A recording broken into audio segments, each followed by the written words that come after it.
2024, sesuatu yang kita nanti-nantikan, bukan sesuatu yang menakutkan buat kita.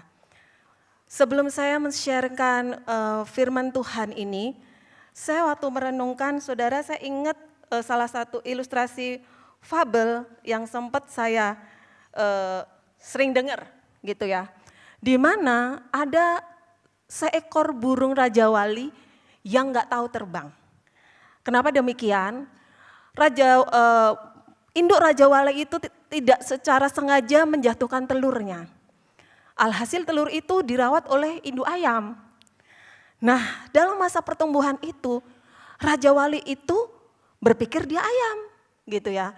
Meskipun dia burung, di mana burung Raja Wali itu adalah burung yang notabene ikonik untuk kekuatannya, untuk masa dia menghadapi badai, potensi yang luar biasa dia ada. Tapi dia merasa dia ayam, gitu ya, karena seumur hidupnya dirawat sama induk ayam. Sehingga suatu kali dia bilang sama mamanya, "Ma, itu luar biasa sekali, Ma, itu punya sayap, terus dia bisa terbang." Mamanya juga merasa, "Iya ya nak, itu burung namanya, kita ini cuma ayam. Gak usah mikir terbang, kita mungkin terbang cuma setengah meter, 1 meter sudah cukup, itu paling bagus kita seekor ayam. Gak usah bermimpi besar kamu bisa kayak burung yang di atas langit itu." Selama hidupnya dia tahu bahwa dia adalah ayam yang gak bisa terbang.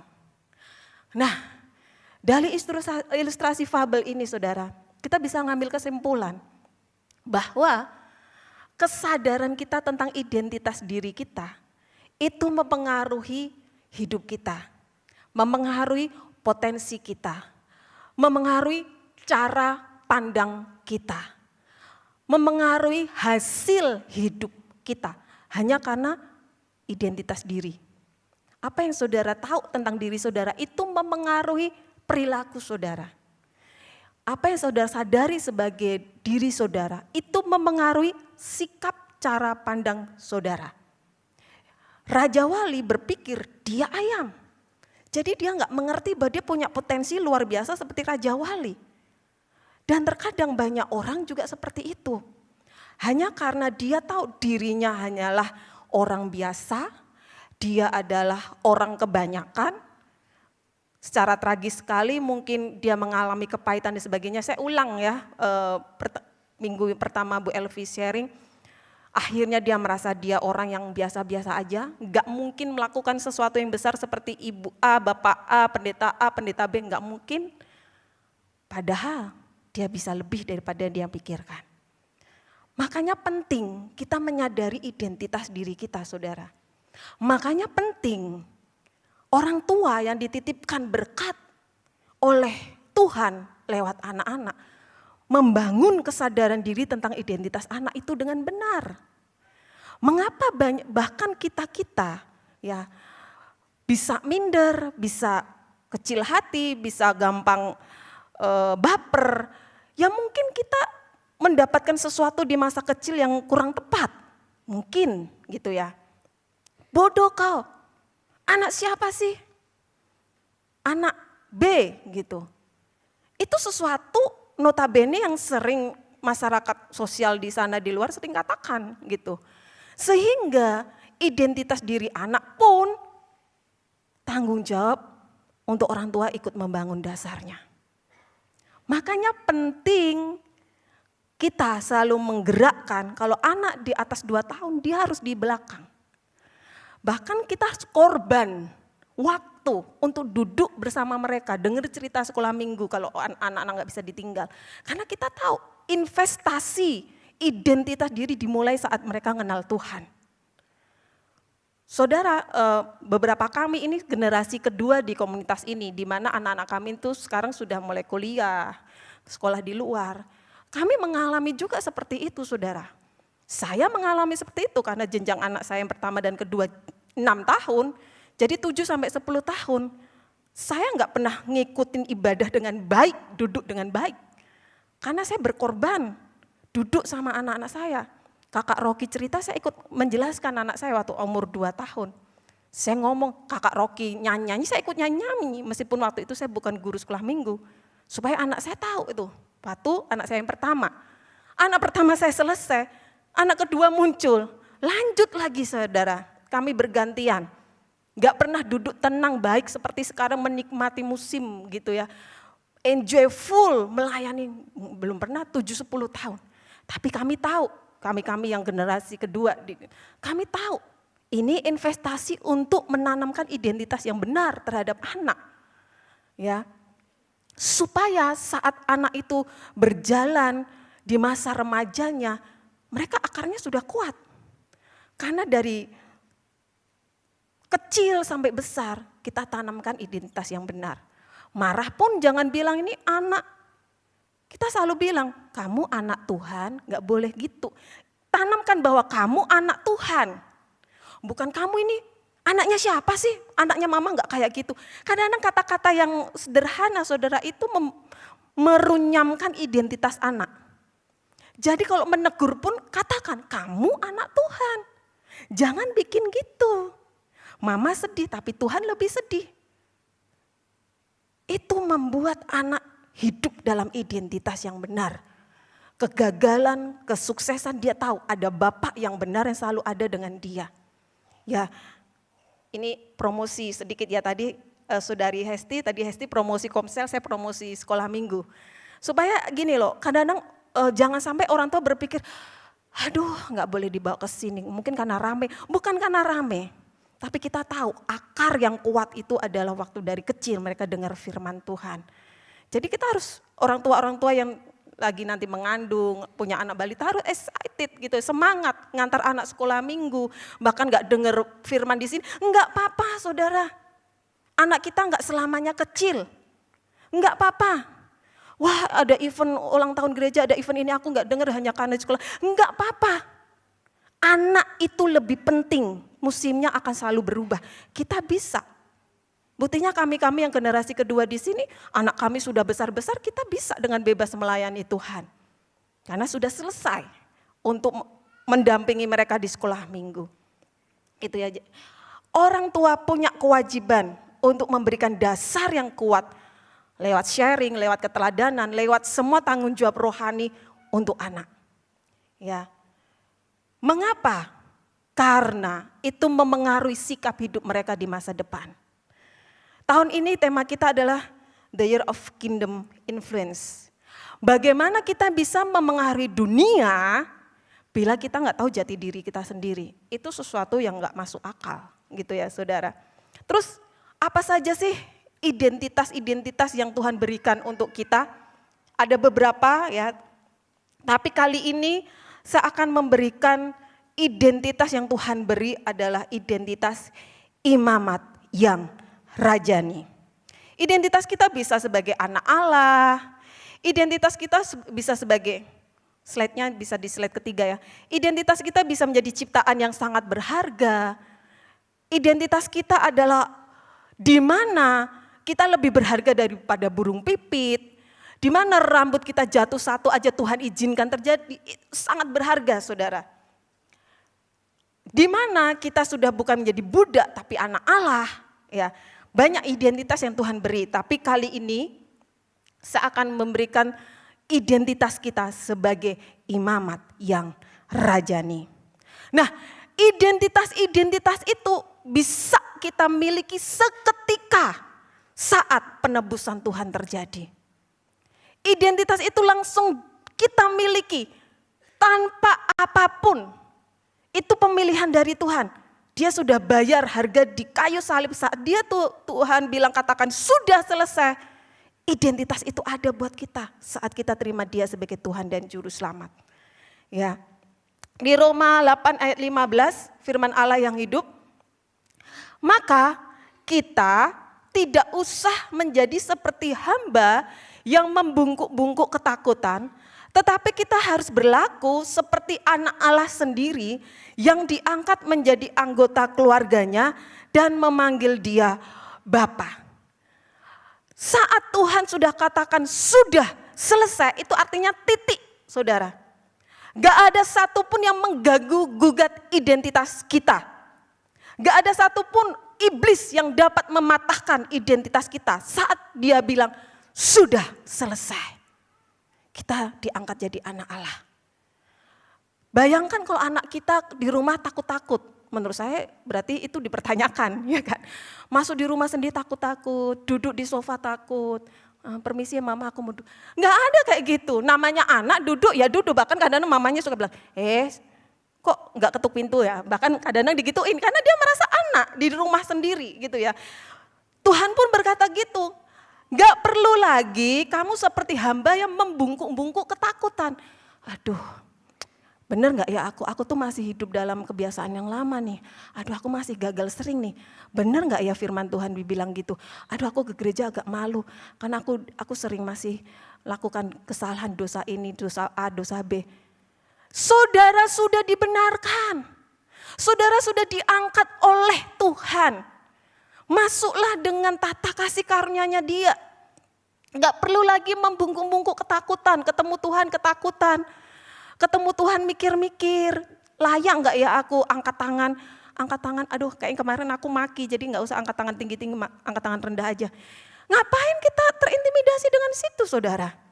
Lompat-lompat aja, angkat tangan saja, haleluya, haleluya saja.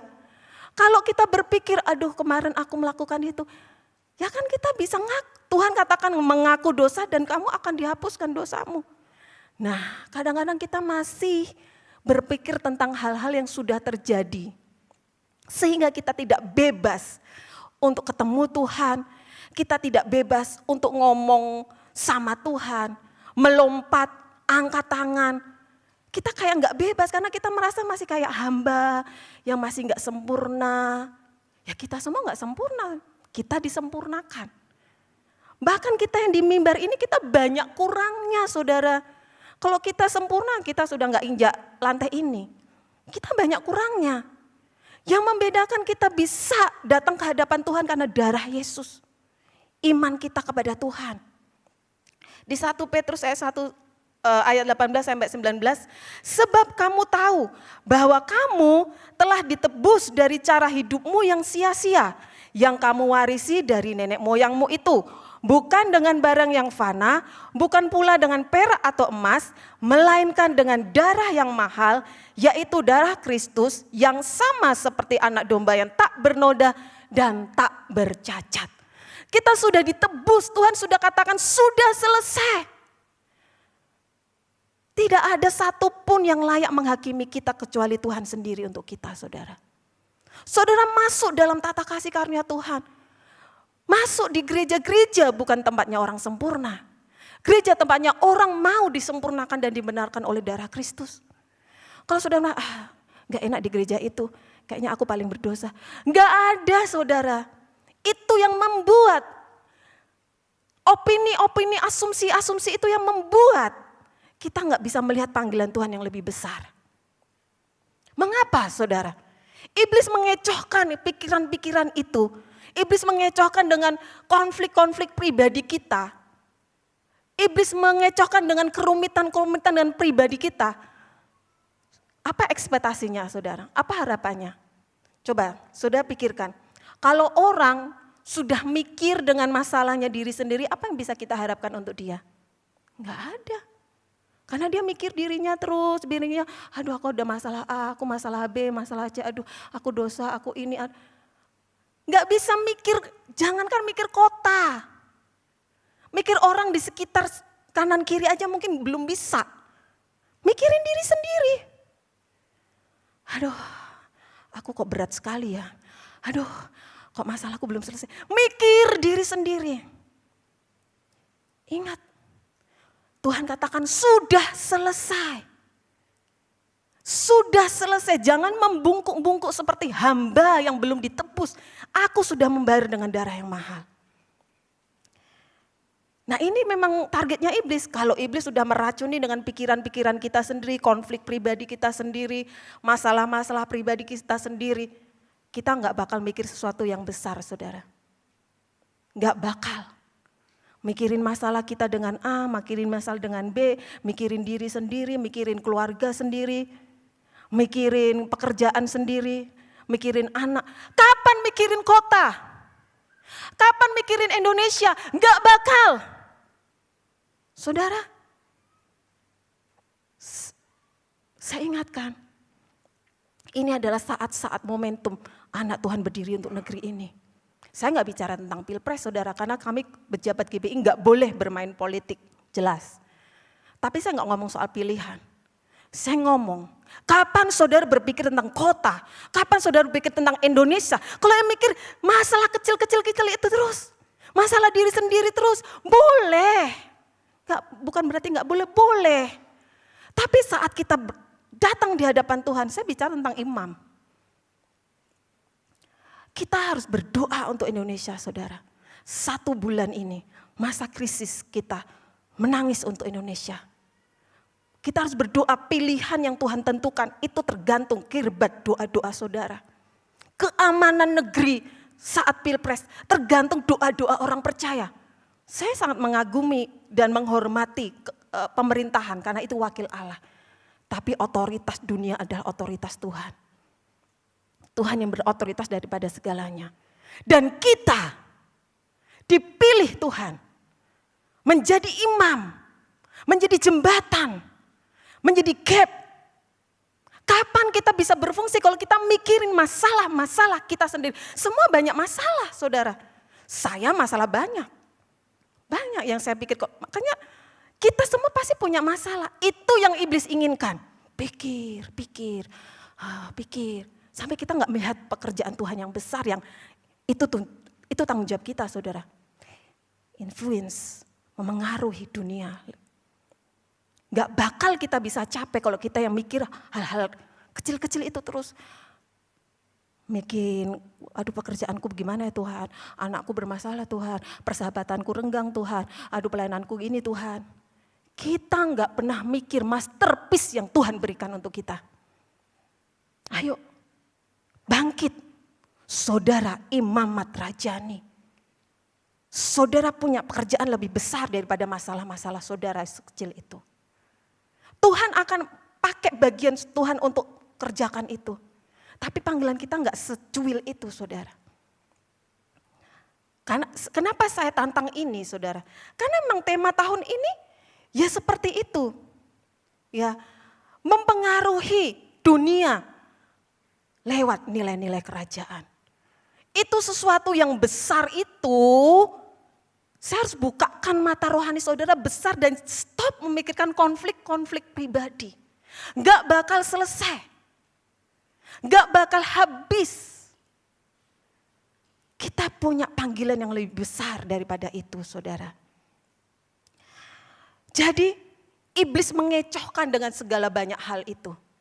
Iblis mengecohkan dengan pikiran-pikiran masalah kita secara pribadi, lewat gagalan, lewat ujian, lewat trauma, lewat masalah, lewat pergumulan.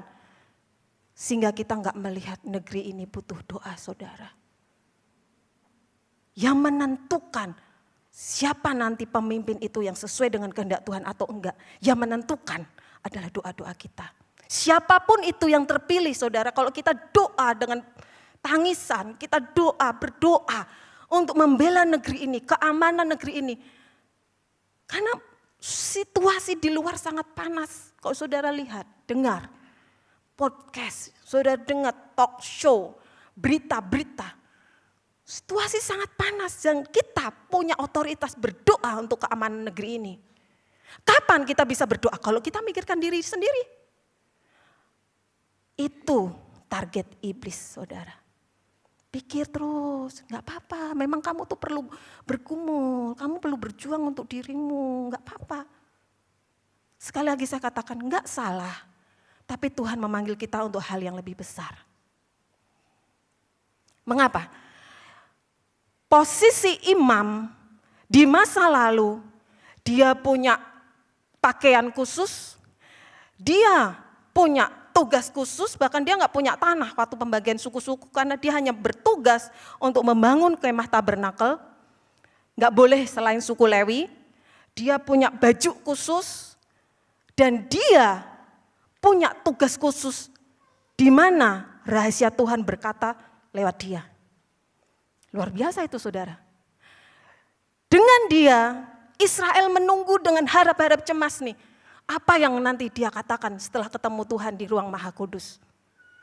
Dia korbankan mezbah bakaran dulu, dia taruh kemenyan dulu, dupa kemenyan, lilin-lilin dia pastikan dulu, dia masuk di ruang Maha Kudus, dia mendengar suara Allah.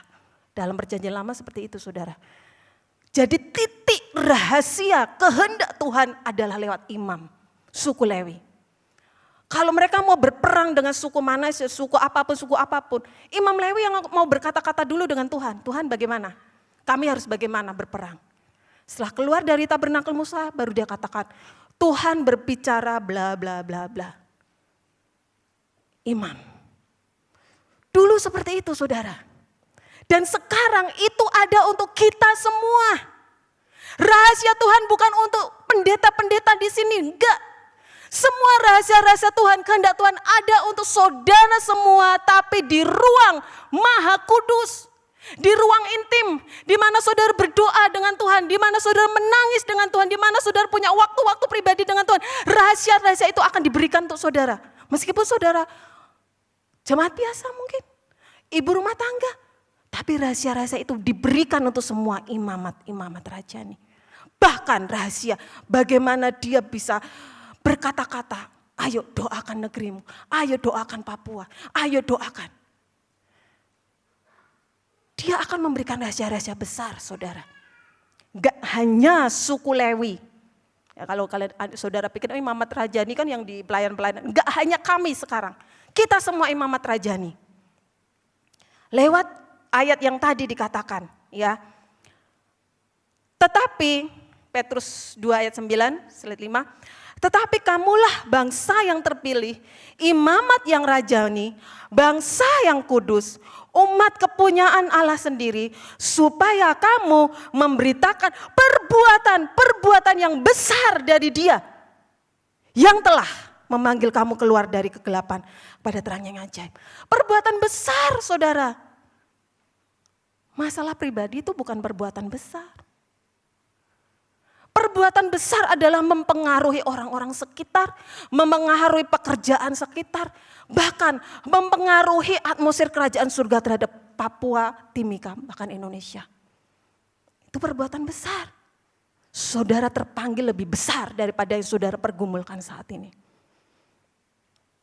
Masalahnya, apakah kita benar-benar merenungi bahwa kita ini identitas kita sebagai imamat yang rajani, atau kita hanya sebatas anak Tuhan yang harus disayang, yang harus diperhatikan, yang harus dibimbing terus. Ingat, identitas yang Tuhan berikan bukan hanya sebagai anak yang disayang-sayang. Kita sebagai imamat yang rajani. Peran kita sungguh luar biasa, saudara. Saya tanya, kapan terakhir kali di rumah saudara sudah berdoa untuk Indonesia? Yang ada pasti berdoa untuk ekonomi, mungkin ya kan. Pergumulan, Tuhan pekerjaanku berat. Tapi saya tantang saudara, komitmen. Punya waktu berdoa untuk Indonesia di saat-saat, saya katakan saat krisis karena ini masa perubahan.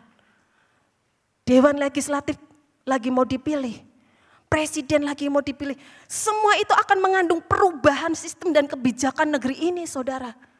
Dan saudara punya hak otoritas menjadi gap buat Tuhan dan negeri. Di ruang-ruang pribadi saudara. Saudara punya hak untuk berkata, Tuhan berikan pemimpin yang baik, yang berhikmat, yang punya takut akan Tuhan. Tuhan, saya enggak mau Indonesia ini jauh tertinggal. Saudara punya hak menjadi jembatan. Jangan hanya sebatas Tuhan tolong Tuhan. Ekonomiku pas-pasan. Tuhan tolong Tuhan, pekerjaanku berat. Jangan hanya sebatas itu saudara. Saya tantang saudara punya level lebih tinggi sebagai imamat rajani. Dan Tuhan akan lakukan bagian yang kita kadang-kadang gak bisa. Ya, status imamat rajani adalah tidak dilihat dari seberapa materi yang saudara dapat. Dompet saudara. Bukan berarti kita gak mau kaya. Saya juga mau saudara. Saya pengen kaya untuk memberkati lebih banyak orang. Tapi bukan karena itu.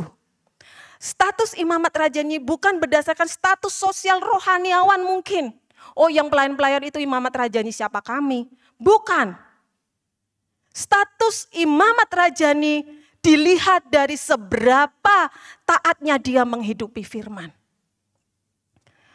Kita nggak terlihat di gereja, kita nggak terlihat pemimpin rohani, kita nggak terlihat banyak orang, tapi saudara taat. Belajar, gagal satu Tuhan, aku belajar lagi taat.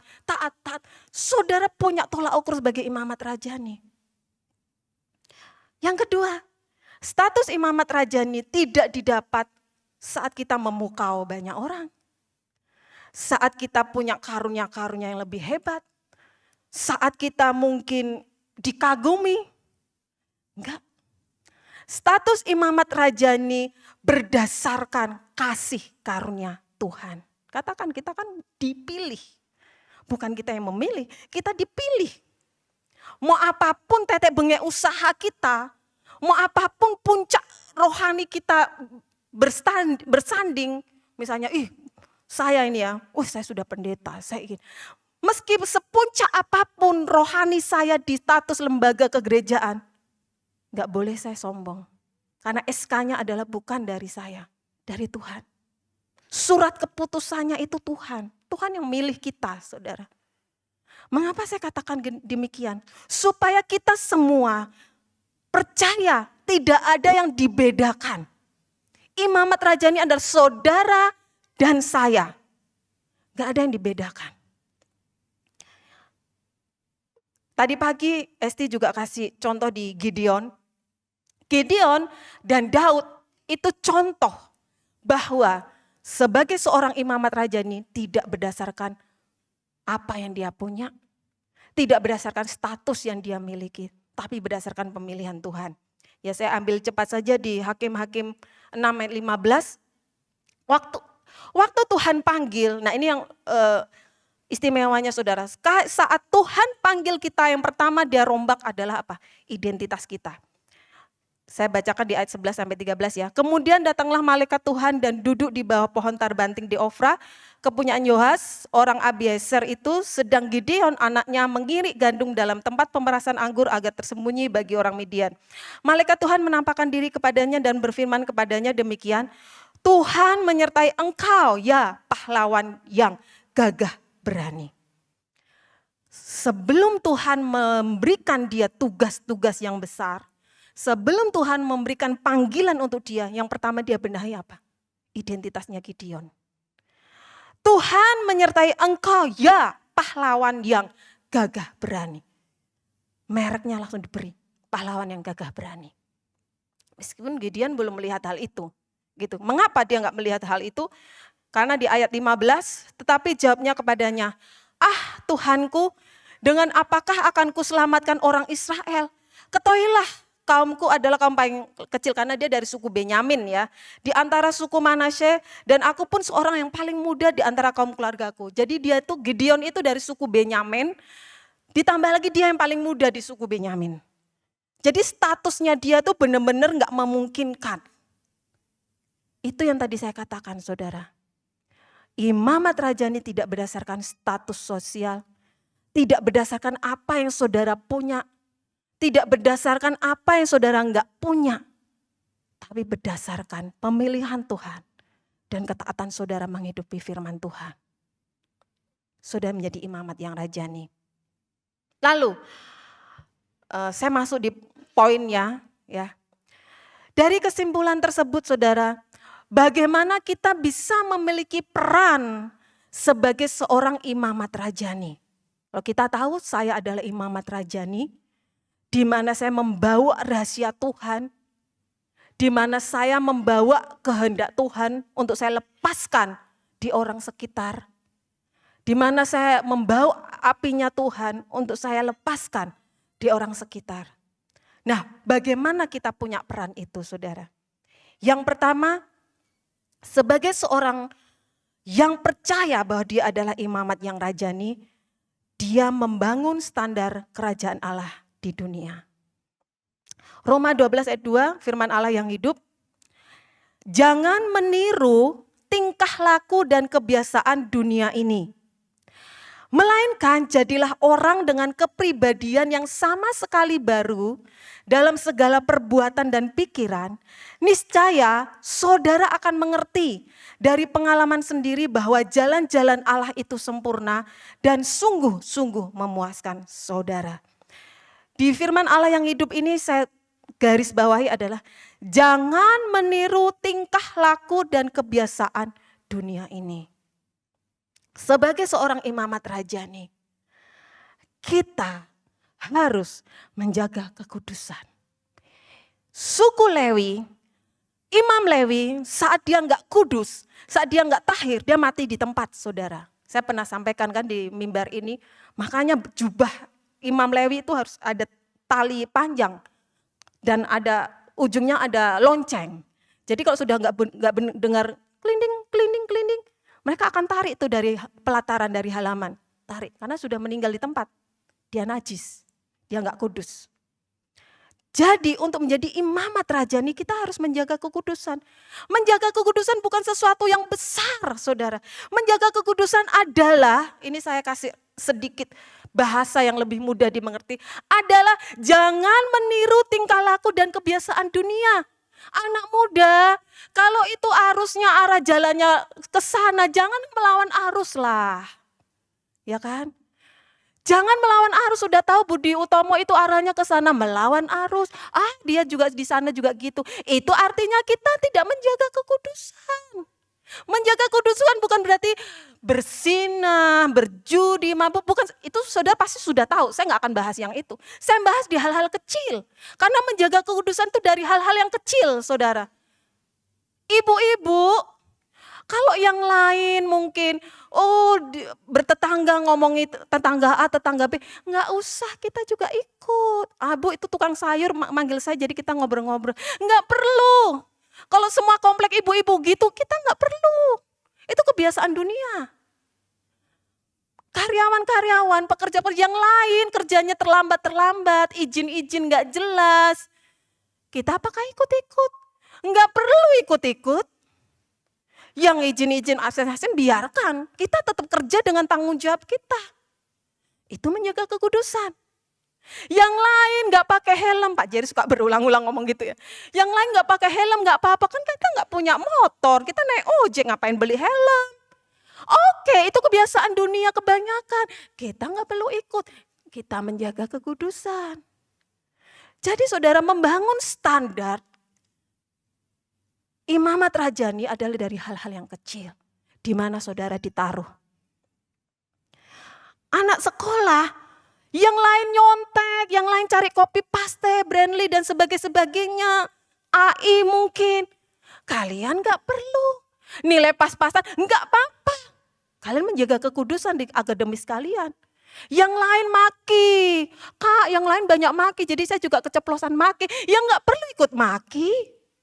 Itu kebiasaan dunia, kita jaga kekudusan. Menjaga kekudusan dari hal-hal kecil. Menjaga kekudusan dari hal yang lain. Main game. Sekilas ada apa. Sekali. Ini cuma tadi lewat, jadi nggak sengaja kepencet. Yang nggak perlu dipencet. Ya kan? Follow Instagram yang nggak jelas. Kan yang lain ikut-ikut Bu, yang lain ikut-ikut Kak. Following ini yang isinya nggak bagus, yang nggak perlu saya sebutkan gitu kan.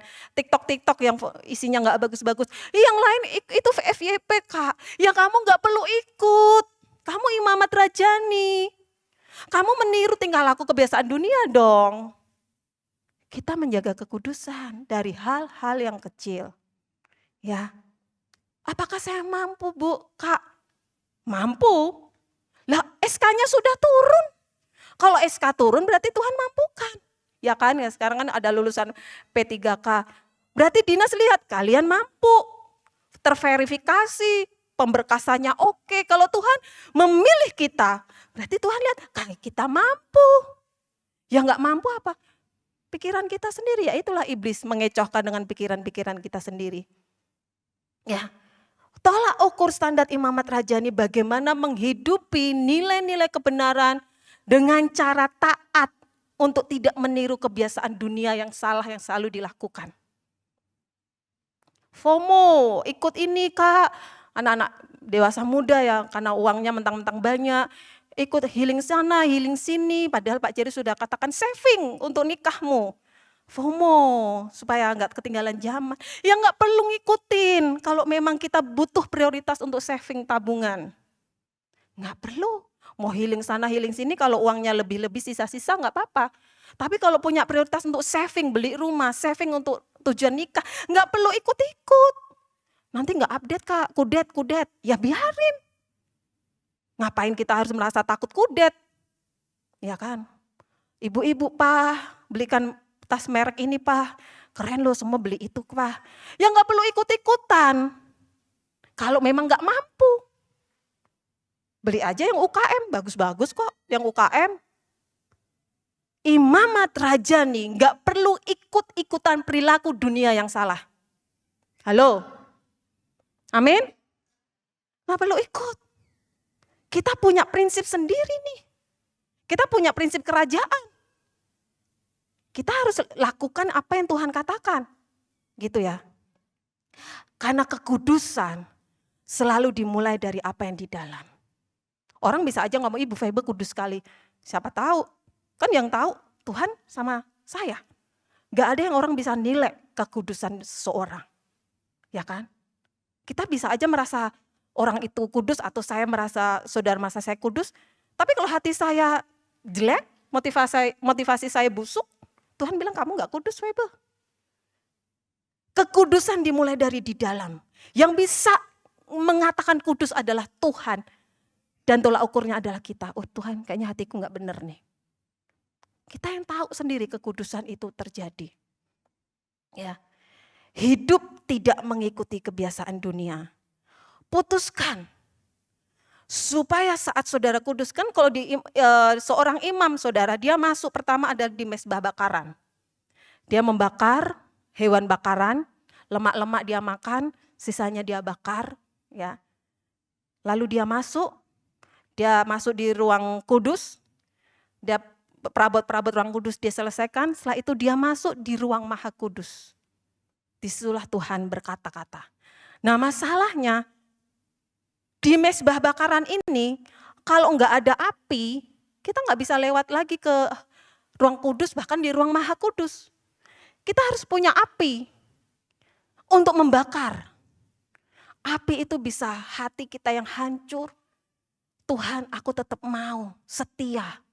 Meskipun saya dicurangi, itu api. Tuhan, aku tetap mau taat meskipun aku goncang habis-habisan, itu api. Membakar.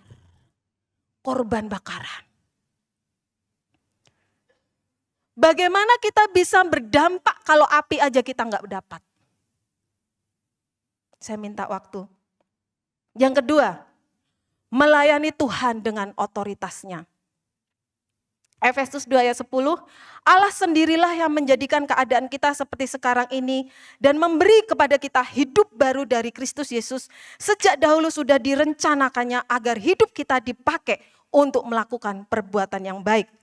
2 Petrus 1 ayat 3, sebab sementara saudara mengenal dia lebih baik, maka dengan kebesaran kuasanya ia akan memberikan segala sesuatu yang saudara perlukan. Bagi kehidupan yang sungguh-sungguh, bahkan ia memberikan kita kepada kemuliaan dan kebaikannya sendiri. Saya minta waktu ini karena ini penting. Kita bisa melayani dengan otoritas Tuhan. Sebagai istri, sebagai suami, sebagai karyawan, sebagai anak. Saat kita melayani Tuhan dulu. Imam bisa melayani suku-suku Israel, ke-11 suku Israel saat dia melayani Tuhan di ruang Maha Kudus. Bagaimana kita bisa melayani Raja?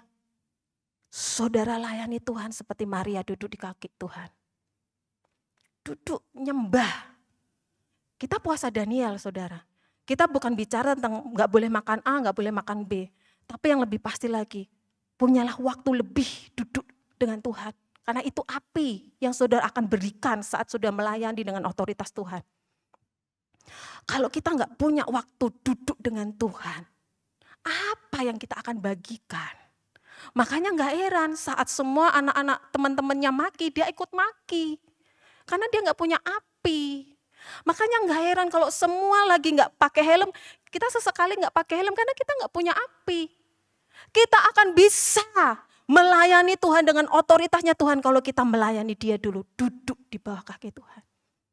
Semua bombardir, opini, berita, apapun itu bisa membuat kita negatif, saudara. Itu bisa membuat kita berpikir banyak hal. Apa yang bisa membuat itu habis? Duduk di bawah kaki Tuhan, berikan api, bakar. Tuhan, aku butuh Engkau. Aku butuh Engkau Tuhan. Jadi saat semua malas, absen, saudara tetap kerja dengan rajin. Karena ada api, api nggak padam. Kalau semua mungkin melakukan kesalahan, kebiasaan yang buruk, saudara tetap berjalan dengan baik. Karena ada api. Punyailah waktu-waktu pribadi dengan Tuhan. Saya katakan dengan serius saudara. Waktu ini adalah waktu-waktu yang jahat. Semakin hari semakin jahat. Kalau kita nggak punya api di kaki Tuhan, kita nggak melayani Tuhan dulu. Kita akan terseok-seok melayani di pekerjaan, terseok-seok melayani di gereja, terseok-seok melayani suami, melayani istri yang nggak menyenangkan. Terseok-seok. Kalau kita nggak punya api, melayani raja di atas segala raja. Saya katakan, Ia akan memberikan segala sesuatu yang saudara perlukan. Segala sesuatu yang saudara perlukan, apa? Penghiburan, kekuatan, kedamaian, ketenangan. Dia akan berikan di situasi yang gak menyenangkan. Saat saudara melayani suami, melayani istri, melayani pemimpin yang mungkin maki-maki. Saudara bisa memiliki hal yang Tuhan berikan. Saat kita duduk di bawah kaki Tuhan. Ada api di situ saudara. Ayo punya hubungan pribadi dengan Tuhan.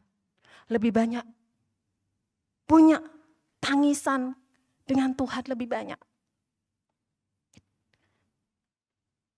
Imamat Rajani adalah orang yang rendah hati, tunduk terhadap Tuhan. Bukan orang yang sempurna. Kita gak ada yang sempurna tadi saya bilang. Tapi yang dia mau rendah hati, Tuhan aku gagal kemarin Tuhan. Tuhan nangis. Setelah itu Tuhan akan berikan, saya itu bersyafaat saudara. Bersyafaat. Jangan berdoa untuk keinginan-keinginan pribadi terus. Itu bukan fungsi imamat rajani saudara. Bersyafaat. Itu fungsi kita. Saat Tuhan sudah pulihkan mulai bersyafaat. Bersyafaat. Karena kata-kata saudara berkuasa. Ya. Semakin kita hidup benar, maka semakin kita hidup merdeka dalam melayani Tuhan, melayani sesama dengan otoritas ilahinya. Mengapa kita merdeka? Karena kita merasa free, gak ada sesuatu yang disembunyikan dengan Tuhan. Gagal kita cerita nangis sama Tuhan, hancur hati sama Tuhan. Free, gak ada yang ditutup-tutupi. Kalau saudara benar, ada yang saudara takutkan? Gak ada sih menurut saya. Coba anak-anak murid kalau benar langsung suruh masuk di kantor, ada yang takut? Gak ada, permisi miss tadi panggil saya. Tapi coba kalau dia salah, dipanggil aja gak ketuk pintu gak mau. Sampai kita bilang masuk, ayo masuk. Karena dia tahu dia salah. Orang yang hidup benar, dia akan ada kemerdekaan. Gak ada yang ditakutkan.